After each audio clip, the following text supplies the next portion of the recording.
El libro de Números, capítulo 3. Esta es la descendencia de Aarón y de Moisés, como quedó registrada cuando el Señor le habló a Moisés en el monte Sinaí. Los nombres de los hijos de Aarón eran Nadab, el mayor, Abiú, Eleazar e Itamar. Estos hijos de Aarón fueron ungidos y ordenados para ministrar como sacerdotes. Pero Nadab y Abiú murieron en la presencia del Señor, en el desierto de Sinaí, cuando quemaron ante el Señor una clase de fuego diferente a la que Él había ordenado.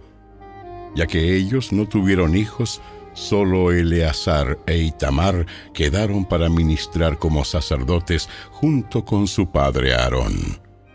Entonces el Señor le dijo a Moisés: Llama a los de la tribu de Leví, que pasen adelante y preséntalos al sacerdote Aarón para que sean sus ayudantes. Servirán a Aarón y a toda la comunidad en el desempeño de sus deberes sagrados dentro y alrededor del tabernáculo. También cuidarán de todo el mobiliario de la carpa sagrada y servirán en el tabernáculo en representación de todos los israelitas. Designa a los levitas como ayudantes de Aarón y de sus hijos, porque de entre todo el pueblo de Israel, ellos fueron dedicados para este propósito. Nombra a Aarón y a sus hijos para que lleven a cabo los deberes del sacerdocio. Pero toda persona no autorizada que se acerque al santuario será ejecutada. El Señor le dijo a Moisés: Mira, yo he escogido de entre los israelitas a los levitas para que sirvan como sustitutos de todo primer hijo varón del pueblo de Israel. Los levitas me pertenecen a mí, porque todos los primeros hijos varones son míos. El día que herí de muerte al primer hijo varón de cada familia egipcia, aparté para mí a todo primer nacido de Israel, tanto de personas como de animales. Ellos son míos. Yo soy el Señor. El Señor le habló de nuevo a Moisés en el desierto de Sinaí y le dijo: Registra los nombres de los miembros de la tribu de Leví por sus familias y clanes. Anota en una lista a cada varón de un mes o más. Entonces Moisés los anotó tal como el Señor le había ordenado. Leví tenía 3 hijos llamados Gersón, Coat y Merari. Los clanes descendientes de Gersón llevaban el nombre de 2 de sus descendientes, Libni y Simei. Los clanes descendientes de Coat llevaban el nombre de 4 de sus descendientes, Amram, Izar, Hebrón y Uziel. Los clanes descendientes de Merari llevaban el nombre de 2 de sus descendientes, Mali y Musi. Estos eran los clanes de los levitas, anotados según sus grupos de familia. Los descendientes de Gersón estaban constituidos por los clanes descendientes de Libni y Simei. Entre los gersonitas había 7,500 varones de un mes o más. Se les asignó el área occidental del tabernáculo para su campamento. El jefe de los clanes gersonitas era Eliasaf, hijo de Lael. Estos 2 clanes eran responsables de cuidar el tabernáculo, la carpa sagrada con sus cubiertas y la cortina de la entrada, las cortinas del atrio que rodeaban el tabernáculo y el altar, la cortina a la entrada del atrio, las cuerdas y todos los accesorios relacionados con su uso. Los descendientes de Coat estaban constituidos por los clanes descendientes de Amram, Izar, Hebrón y Uziel. Entre los coatitas había 8,600 varones de un mes o más. Ellos eran responsables de cuidar el santuario y se les asignó el área sur del tabernáculo para su campamento. El jefe de los clanes coatitas era Elisafán, hijo de Uziel. Estos 4 clanes eran responsables de cuidar el arca, la mesa, el candelabro, los altares, los diferentes objetos utilizados en el santuario, la cortina interior y todos los accesorios relacionados con su uso. Eleazar, hijo del sacerdote Aarón, era el administrador principal a cargo de todos los levitas, con la responsabilidad particular de la supervisión del santuario. Los descendientes de Merari estaban constituidos por los clanes descendientes de Mali y Musi. Entre los meraritas había 6,200 varones de un mes o más. Se les asignó el área norte del tabernáculo para su campamento. El jefe de los clanes meraritas era Suriel, hijo de Abiail. Estos dos clanes eran responsables de cuidar la estructura que sostenía el tabernáculo, los travesaños, los postes, las bases y todos los accesorios relacionados con su uso. También eran responsables de los postes del atrio y de todas sus bases, estacas y cuerdas. Delante del tabernáculo, hacia el oriente, por donde sale el sol, estaba el área reservada para las carpas de Moisés y las carpas de Aarón y sus hijos. Ellos tenían la máxima responsabilidad sobre el santuario en nombre del pueblo de Israel. Todo el que no fuera sacerdote o levita y se acercara al santuario sería ejecutado. Cuando Moisés y Aarón, por orden del Señor, contaron los clanes de los levitas, el número total de varones de un mes o más de edad llegó a 22,000. Entonces el Señor le dijo a Moisés: Ahora cuenta a todos los primeros hijos varones que hay en Israel de un mes o más, y anota sus nombres en una lista. Los levitas tienen que ser apartados para mí, como sustitutos de todo primer hijo varón de Israel. Yo soy el Señor.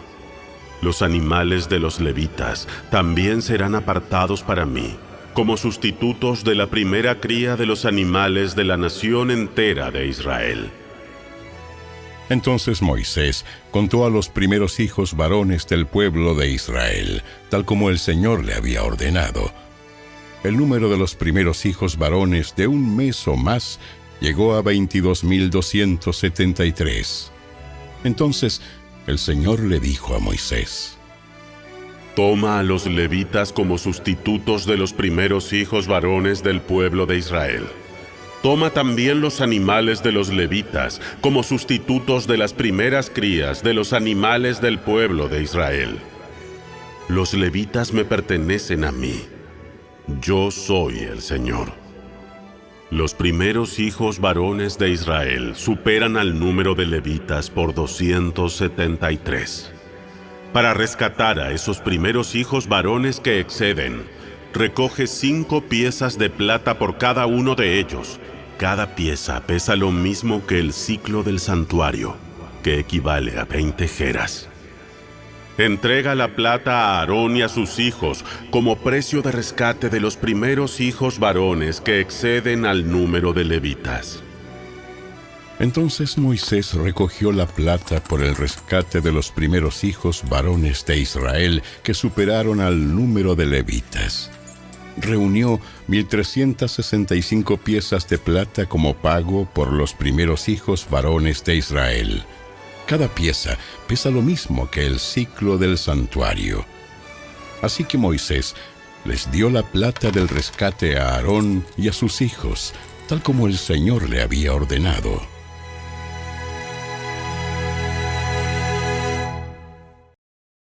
El libro de Números, capítulo 4.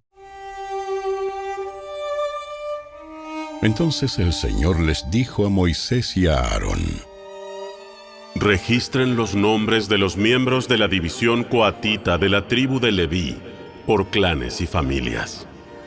Anoten en una lista a todos los hombres de entre 30 y 50 años que cumplan los requisitos necesarios para servir en el tabernáculo. Las responsabilidades de los coatitas en el tabernáculo tendrán que ver con los objetos más sagrados.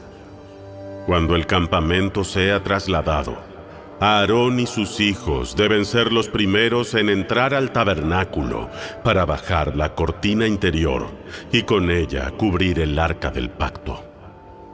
Luego cubrirán la cortina interior con cuero de cabra de la mejor calidad, y por encima del cuero pondrán una sola pieza de tela azul. Por último, colocarán las varas en su lugar para trasladar el arca. Luego extenderán una tela azul por encima de la mesa en la que se exhibe el pan de la presencia, y sobre la tela pondrán los tazones, los cucharones, los frascos, las jarras y el pan especial. Después extenderán por encima de todo esto una tela escarlata, y finalmente, sobre la tela escarlata una cubierta de cuero de cabra de la mejor calidad. Luego colocarán las varas para transportar la mesa. Después cubrirán el candelabro con una tela azul junto con sus lámparas, las despabiladeras de las lámparas, las bandejas y los frascos especiales para el aceite de oliva. Luego pondrán por encima de los candelabros y sus accesorios un cuero de cabra de la mejor calidad y montarán todo el bulto sobre una estructura para transportarlo. Luego extenderán una tela azul por encima del altar de oro para el incienso y recubrirán la tela con cuero de cabra de la mejor calidad. Después colocarán las varas para transportar el altar. Tomarán todo el mobiliario restante del santuario y lo envolverán en una tela azul. Lo cubrirán con un cuero de cabra de la mejor calidad y lo montarán sobre la estructura para transportarlo. Quitarán las cenizas del altar para los sacrificios y lo cubrirán con una tela púrpura. Colocarán todos los utensilios del altar, los braseros, los tenedores para la carne, las palas, los tazones y todos los recipientes sobre la tela y los cubrirán con un cuero de cabra de la mejor calidad. Finalmente, colocarán en su sitio las varas para transportarlo. El campamento estará listo para trasladarse cuando Aarón y sus hijos hayan terminado de cubrir el santuario y todos los objetos sagrados. Entonces los coatitas vendrán y transportarán todo esto al siguiente destino, pero no deberán tocar los objetos sagrados, pues morirán. Así que estos son los artículos del tabernáculo que los coatitas deben transportar. Eleazar, hijo del sacerdote Aarón, será responsable del aceite del candelabro, el incienso aromático, la ofrenda diaria de grano y el aceite de la unción. Es más, Eleazar será responsable de todo el tabernáculo y de todo lo que hay en él, incluso del santuario y su mobiliario. Entonces el Señor les dijo a Moisés y a Aarón: No permitan que los clanes de Coat lleguen a ser exterminados de entre los levitas.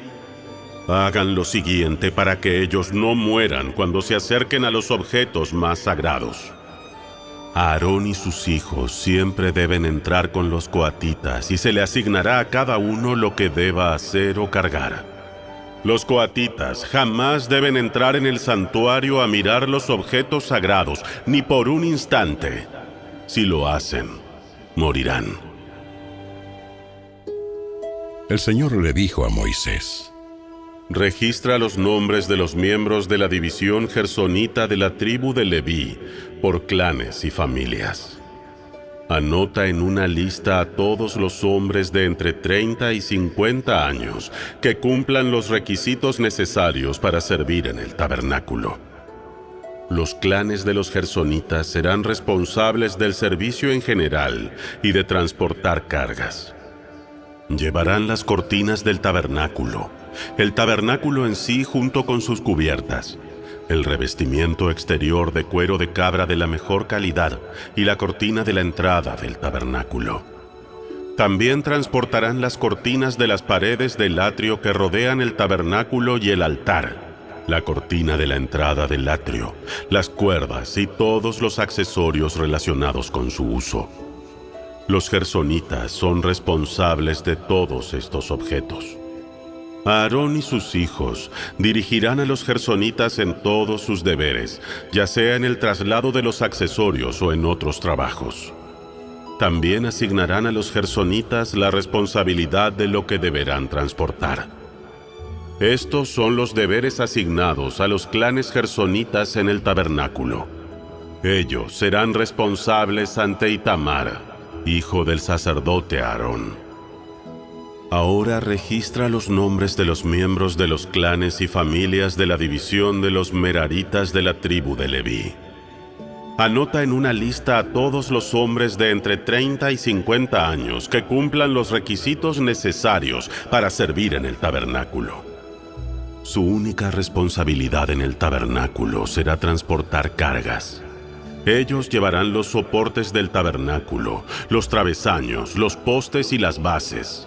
Asimismo, los postes para las paredes del atrio con sus bases, estacas y cuerdas, y los accesorios y todo lo necesario relacionado con su uso. Asígnale a cada hombre por nombre lo que debe transportar. Estos son los deberes de los clanes meraritas en el tabernáculo. Ellos son responsables ante Itamar, hijo del sacerdote Aarón. Así que Moisés, Aarón y los demás jefes de la comunidad anotaron en una lista a los miembros de la división coatita por sus clanes y familias.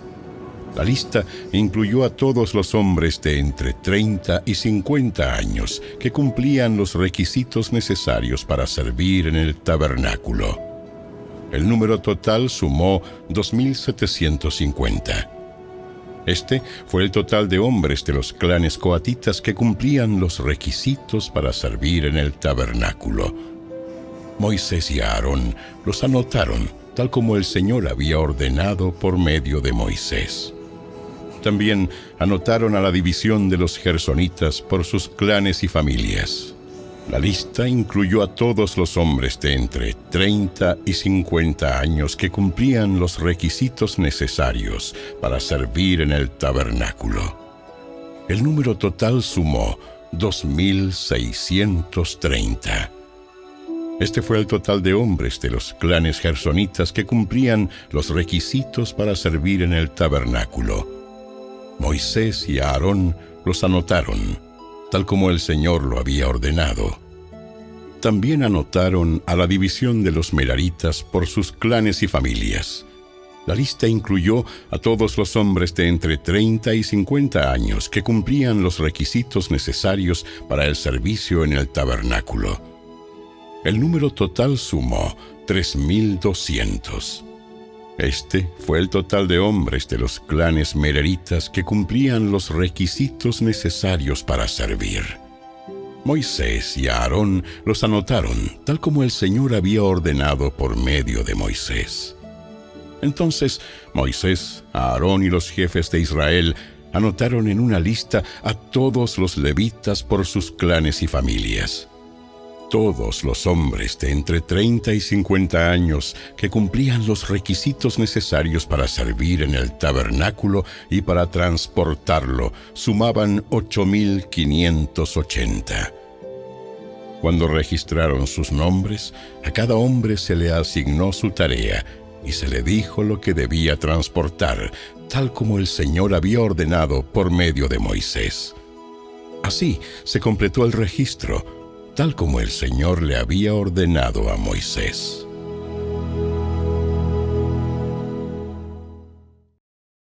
El libro de Números, capítulo 5. El Señor dio las siguientes instrucciones a Moisés. Ordena al pueblo de Israel que saque del campamento a toda persona que tenga una enfermedad de la piel o un flujo, o a quien haya quedado ceremonialmente impuro por tocar un cadáver. Esta orden debe aplicarse de la misma manera a hombres y a mujeres. Sácalos para que no contaminen el campamento donde yo habito en medio de ellos. Entonces los israelitas hicieron lo que el Señor le había ordenado a Moisés y sacaron a tales personas del campamento. Así que el Señor le dijo a Moisés: Da al pueblo de Israel las siguientes instrucciones. Si alguien del pueblo, sea hombre o mujer, traiciona al Señor al hacerle mal a otra persona, esta persona es culpable. Deberá confesar su pecado restituir completamente el daño hecho más un 20% adicional y darlo a la persona que perjudicó. Pero si la persona perjudicada está muerta y no hay ningún pariente cercano a quien pagarle el daño, el pago le pertenece al Señor y deberá dárselo al sacerdote. Además, el culpable llevará un carnero como sacrificio por el pecado y será purificado y hecho justo ante el Señor. Todas las ofrendas sagradas que los israelitas lleven a un sacerdote le pertenecen a él. Cada sacerdote puede quedarse con todos los donativos sagrados que reciba. El Señor le dijo a Moisés: Da al pueblo de Israel las siguientes instrucciones. Supongamos que la esposa de un hombre se descarría y le es infiel a su marido, y tiene relaciones sexuales con otro hombre sin que lo sepa su esposo ni nadie más. Ella se contaminó aunque no hubo testigos y no fue sorprendida en el acto. Si su esposo siente celos y sospecha de ella y necesita saber si ella se ha contaminado o no, el esposo debe llevarla al sacerdote. También presentará por ella una ofrenda de 2 litros de harina de cebada. No debe mezclarse con aceite de oliva ni incienso, porque se trata de una ofrenda de celos para demostrar si ella es o no culpable. Entonces el sacerdote la presentará delante del Señor para que sea juzgada. Pondrá un poco de agua santa en un recipiente de barro y mezclará polvo que tomó del piso del tabernáculo. Una vez que el sacerdote haya presentado a la mujer delante del Señor, le desatará el cabello y colocará en las manos de ella la ofrenda de prueba, es decir, la ofrenda de celos, para discernir si las sospechas de su esposo son justificadas. El sacerdote se pondrá frente a ella y sostendrá el recipiente de agua amarga que trae una maldición para quienes son culpables. Enseguida el sacerdote pondrá a la mujer bajo juramento y le dirá: si ningún otro hombre ha tenido relaciones sexuales contigo y no te has descarriado ni te has contaminado mientras has estado bajo la autoridad de tu esposo, que seas inmune a los efectos de esta agua amarga que trae la maldición. Pero si te has descarriado siendo infiel a tu marido y te has contaminado teniendo relaciones sexuales con otro hombre, en este momento el sacerdote pondrá a la mujer bajo juramento al decir: que el pueblo sepa que la maldición del Señor cayó sobre ti cuando Él te haga estéril al causar que tu útero se encoja y tu abdomen se hinche. Ahora, que esta agua que trae la maldición entre en tu cuerpo y cause que tu abdomen se hinche y tu útero se encoja. A la mujer se le exigirá decir: sí, que así sea. Entonces el sacerdote escribirá estas maldiciones en un trozo de cuero y luego las lavará para que caigan dentro del agua amarga. Hará que la mujer beba el agua amarga que trae la maldición. Cuando el agua entre en su cuerpo, si ella es culpable, le causará un sufrimiento amargo. Después el sacerdote tomará la ofrenda de celos de la mano de la mujer y la alzará ante el Señor y la llevará al altar. Tomará un puñado de harina como porción simbólica, la quemará en el altar y le exigirá a la mujer que beba el agua. Si ella se ha contaminado siendo infiel a su marido, el agua que trae la maldición le producirá un sufrimiento amargo. Su abdomen se hinchará y su útero se encogerá, y su nombre se volverá una maldición entre su pueblo. Pero si ella no se ha contaminado y es pura, entonces saldrá ilesa y todavía podrá tener hijos. Esta es la ley ritual para lidiar con los celos. Si una mujer se descarría y se contamina mientras está bajo la autoridad de su marido, o si un hombre siente celos y sospecha que su esposa le fue infiel, el marido debe presentar a su esposa delante del Señor, y el sacerdote aplicará esta ley ritual en su totalidad. El marido será inocente de toda culpa en este caso, pero su esposa será responsable por su propio pecado.